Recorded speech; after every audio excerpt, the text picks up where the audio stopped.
1, 2, get down. Get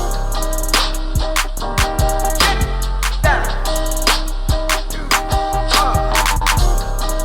1, 2, get down. What is the deal, beautiful people? My name is Ramon. Welcome to my channel. Here we talk about any and everything photography all day, every day.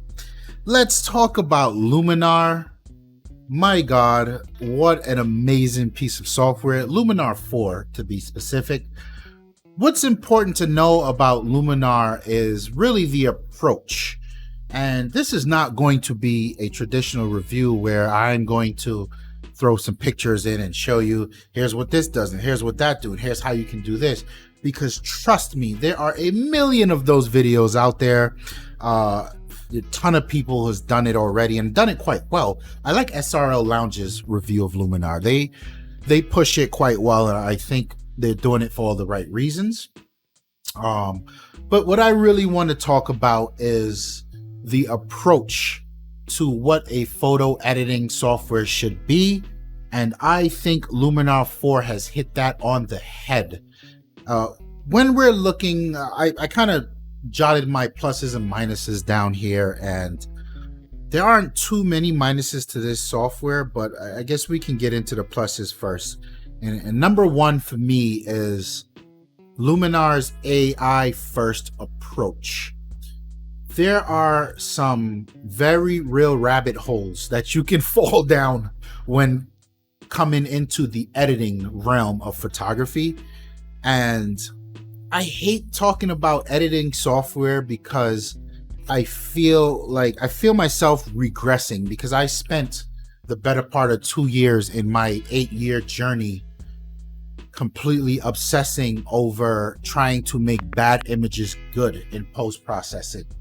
And it took me about the same 2 years to reverse that ideology, reverse that practice, hone in on composition, storytelling, and then see how I can tweak it in post-processing.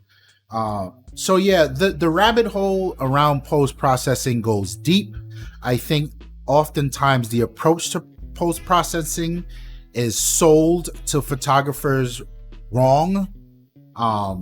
But there is so much you can do in post-processing. Pretty much the sky's the limit. The only limiting thing when it comes to post-processing is your imagination.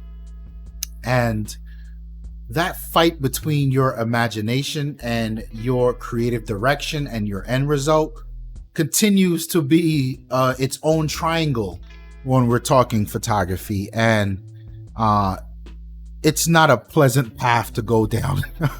and for those of you who have sat there and figured out frequency separation or something as crazy as how and why Lightroom doesn't play well with Fuji RAW files when it comes to greenery and foliage, you know the frustrations I'm talking about. However, in my later years of approaching photography, composition, story and composition first, post-processing has really become quite the enjoyable thing. It becomes the icing on the cake. And then when you add to the fact that I've been doing a lot of Fuji work and using a lot of Fuji recipes and enjoying the way the camera presents the image straight onto the memory card, post-processing has become, I would say, the least important part of my art. Now, because of this, I find myself a lot less susceptible to the highly technical parts of post-processing. I don't care about masking. I don't care about how and why and what parts of the image to sharpen and blah. I don't care about these things, to the fact where, like, when I put things in Lightroom, there are very few sliders that I'm interested in. I'm just worried about making slight corrections, making sure the composition is spot on, right?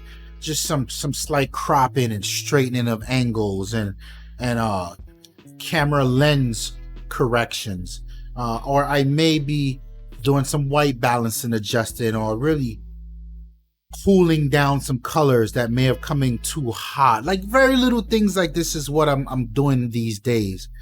So for someone like me, the fact that Luminar is really presenting a way to do this in an intelligent way, and I don't need to pay attention to the technicality of how far to push the slider. The software is the one that's actually doing it for me, and it's taking into an account the entire scene and what a tasteful edit of a contrast or smart contrast looks like. That's a huge plus for me. I can't tell you how important that is for me. When I do portraits in my Olympus, first of all, the fact that I'm even shooting portraiture on my Olympus tells you I don't give a shit about most of the technical, oh, you gotta have full frame with 90 megapixel, like I don't care. I got this 45 millimeter lens with an 85 equivalent. I get the perspective I want. I get the depth of field I want. I got the light because I've got the softbox I want, and my subject is doing her thing. I'm out of here, fam. This image is what it is. Now, do I want to glamour that up some? Sure I do. But I don't want to do frequency separation. I don't want to sit here and come in close with the clone stamp tool and fix eyebrows and fix flaws in skin and get rid of pimples and fix makeup. God damn it, I hate that shit. And Luminar goes so far as to have a slider that does it tastefully. That's really and truly a very valuable thing to me. And not only is it valuable, but it's an AI assisted automatic tool, or dummy, a tool for dummies that does not exist in the pro version of that suite. And I'm talking Photoshop and Lightroom. And I'm super impressed that Luminar, such a small company, relatively so, can not only come up with the approach of AI first to make it easier for the photographer, but they can execute it very well. I think that's an important point, right? Today, there's a very small percentage of photographers who made it, the big fashion guys. They don't do any of this shit. They just come in, they got their assistants set up the light, the cameras are good to go, and they just interact with the models. There's arguments to be made that these guys don't do shit versus us, the small time photographers. We got to do everything. We got to book the models, find the models, show up, carry around the equipment, get the shot, come home, edit the shit, send it out to social media, be our own PR, update our website. Like, there's so much we're doing. And if you tell me you can make my editing process even easier, I love it. I'm on board with that. I spoke a lot about the portrait stuff, which is super dope, but also my second bullet point really was about how tasteful the AI handles landscape stuff. And I won't go into it much because landscape stuff really isn't my jam. I do a fair bit of it just for the love of photography, but it's not my main focus. And I can tell you with confidence, when I'm using the automatic tools in Luminar to sort of bring a default image to life, I am oftentimes pleased with the results. And they look very, very similar to the results I would have done, or I would have ended up with if I had done it the manual way in Lightroom and Photoshop. So there's a good bit to consider for people, photographers out there who do landscape work. This tool can save you so much time. It is insane. My third bullet point that's super important about Luminar is its versatility. Yes, I like the application itself, but I really don't use the full-blown Luminar 4 suite. Some of you might, because you don't have you don't have your Photoshop or your Lightroom or you're using Capture One or whatever. So you would want to use the Luminar 4 application, and it's fine. I've tested it, it works. It just doesn't fit into my workflow. I really like the fact that Luminar 4 works as a plugin in both Photoshop and Lightroom. I can't applaud them more for that. So I'll often sort of slot it in my workflow. I'll do some of the color corrections of the image in Lightroom, the cropping, the lens calibration, blah, blah, blah.